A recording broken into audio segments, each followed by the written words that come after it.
Hello there everyone, back again with another build today. This time I'm going to be talking about the Electrifying Exploder. This is a Magicka Sorc DPS, and let's take a look at the character sheet here. We're sitting at just shy of 50,000 max magic. 64 points into magic helps with that. Almost 20,000 health. We have 61% critical with 2,688 spell damage unbuffed. We are using a double Bloody Mara. It's one of the cheaper of the foods, I think. The extra regen isn't necessary because this is a heavy attack build. And we're using the Thief Mundus. Okay, as far as gear, we're using 2-piece Icehearts, one heavy, one medium, both divines. They can be infused on the bigger pieces if you prefer, not really that big of a difference. The other pieces we're using are 5-piece Infallible Aether. Now this comes from Ethereal Archive, Hellrot Citadel, Sanctum Ophidia, those Craiglorn trial dungeons. Some of these pieces are pretty hard to get, and if you can, try to get the lightning staff. That way our second piece won't swap off when we switch weapons. Which our second set is Necropotence, and these can be in any combination. I have 5-piece here, I have 3 jewels and the belt and the shoes, just so that when I swap weapons I don't lose that 5-piece on that and the max magic drops quite a bit. But it works just as well the other way. Now we are using Magicka glyphs on all of these, and this is all divines. Spell damage glyphs on the rings, and then Nirnhoned on whatever weapon you use with a weapon damage enchantment. Now the offhand here is pretty hard to get on Maelstrom's lightning staff. If you can't get it, just use a second weapon of the whatever piece you decide to put on the weapon. Like I said, these Infallible Aether weapons are pretty hard to find, so buying a Necropotence one works just as well. But Maelstrom's going to give us much higher DPS. Like I said, it is also hard to get. And Infused is best for this with a flame damage glyph with a lightning Maelstrom weapon. This way we get flame damage procs for burning, and we have plenty of lightning damage, so we get off balance. Now if you can't tell, this is a very crit focused build, considering we have 2 pieces of crit on the Infallible Aether with 1 spell damage, and the minor vulnerability helps. This is a very underrated set, especially for the Elsewhere patch, where that 903 damage is applied to every tick of a charged weapon, instead of just the last hit. Now Necropotence obviously gives us huge amounts of max magic. That's how we have just shy of 50,000. Okay, on to the skills. On our front bar, which is our Infallible Aether weapon, we are using Daedric Prey. This gives us a huge bonus to our pet damage, and it does decent amount of single target damage on its own. Then Lightning Flood, this is the morph that does more damage but doesn't last as long, of Lightning Splash, which is here in Stormcalling. Daedric Prey is right here, it's the morph of Daedric Curse. Now our third ability here is the Twilight Matriarch. There is a damage morph of this, but it's not as useful honestly, because the group utility with the Matriarch is, it well outweighs the extra damage you would get from the other morph. Now we are using Inner Light for the spell prophecy, and the max magic that we get from it, we get 5% from the skill itself, and then 2% from the Mage's Guild passive. And if we were to cast it, we get Empower for 1 attack. It's alright, but just try not to use it. It's really expensive and it's not worth using, unless you're PvP. And then we have Bound Aegis on here. Now this will increase our max magic by 8% and give us extra resistances with Minor Ward and Minor Resolve. It also, I think it's here in the Dark Magic. Nope. One of these ultimates, or these passives here, Expert Mage, here it is. So when we slot this over something else,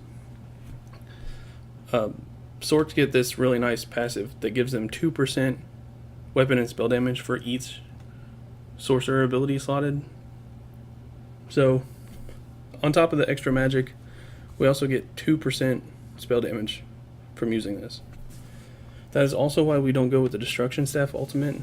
The Greater Storm Atronach is the better of the two for single target fights. It lasts longer, so overall it does more damage. The synergy is the same. This has probably one of the best synergies in the game. 8-second Major Berserk is intense. Okay, now as far as class passives, we want to get all of them. Just get all of these. And onto our second bar. Okay, we have Empowered Ward, which will give us minor intellect, which is not really necessary because our regen is not very high, so it'll give us about 80 or 90-ish regen when we use it. But most of our shield comes from Icehearts anyway. It's just nice to have one that you can cast when you need it. Okay, second one's Blockade. This is what's going to give us our Maelstrom weapon, proc, whatever you want to call it. Plus it gives off balance, which increases our heavy attack damage by 70% while it's up. I think it lasts 5 seconds with a 20-second cooldown or something similar to that. Don't quote me on that, I don't know for sure. Okay, again we have to double bar the Matriarch. Also Inner Light for the critical. And then on this side we have Power Surge. This is going to be our source of major brutality, and dealing damage with a crit will heal us, so it's also our biggest source of healing. On this bar it doesn't matter what you use. I just use Shooting Star for the extra max magic. It's also nice to have an AoE, plus this one gives you ultimate back, so it'll help go towards the next one. You can instead slot negate magic, whichever morph you want, so you have some more group utility. Absorption Field I found is actually very good for when your group is struggling to stay alive. You can drop it down on them. A lot of people will move out of it though, so they don't necessarily know if it's good or bad. So when you do drop this version, people will run out of it. So usually I end up going with Suppression Field, because it'll deal damage to whatever's in it, and it'll deal damage every half a second. Which, if you see what our morph is here, or our passive, when we cast it we'll get spell critical for us in the group with Minor Prophecy. We will also heal for 10% of our max health every second. So while this is up, we'll heal for 10% of our max health every half a second. Very good.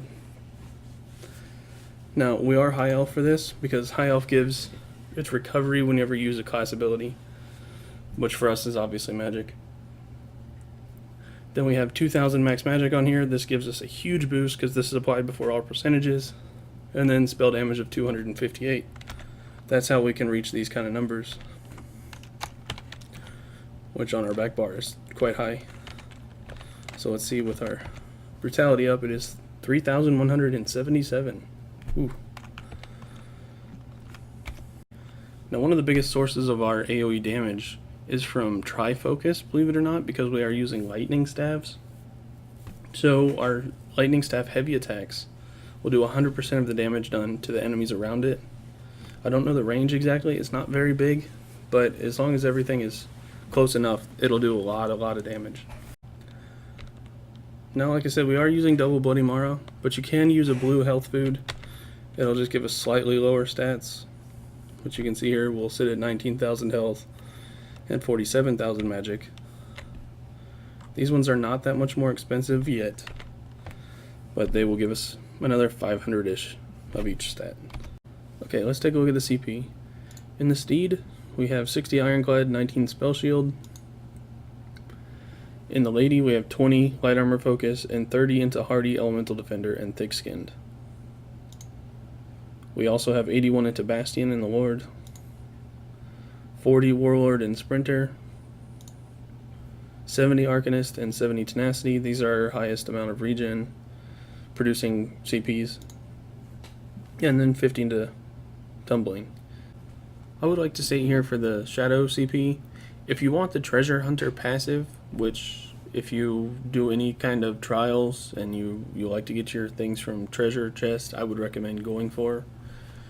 I would keep 50 into Tumbling and then just take some out of Sprinter here and 25 extra out of this. So you end up with 15 in here and then you can put the 15 into, I would put it in a Shadow Ward. Not that you block all that much, but maybe you do. And the lower the CP it is, the higher the percentage you get per point. So it's actually better to spread your CP out thinly between the ones like these, so you get the most overall benefit to your character. But this passive here is quite good, and you can actually get like set pieces out of lower level chests this way. Like a simple chest, you can actually get set pieces out of. Alright, this is where it's really important. 56 into Elfborn. Now with CP, anything that's above like a decimal place is not applied for CP. So if I were to put, let's say, one more point into this and it became 20.36%, that 36 would just be dropped off for the calculations. So whenever you do CP, try to pick as close to the rounded number as you can, and that's why we have 56 in here. And then 56 into Elemental Expert, 22 into Spell Erosion because our spell penetration is already very high, and with raid buffs we should be at the cap with 22. Now we have 21 in Staff Expert and 40 in Master at Arms, sorry. And then 75 into Thaumaturge. This is really important, and this is the first one I would get because it gives you this passive right here. Okay, on to the rotation. The rotation for this build is quite simple. We'll start on our back bar and put up our Power Surge. And we're going to want a light attack between every skill, just like on every class basically. So light attack, blockade, swap bars, light attack, lightning, which is lightning flood on this one, and then light attack, Daedric Curse, and then we do 2 heavy attacks in a row. Then we swap bars and do it again. And we only cast Power Surge after blockade when we need to. You got to watch the timer on it. There's not a specific amount of time that really works super well. Usually every 3rd or 4th rotation. Depends on if you like running out of it or not.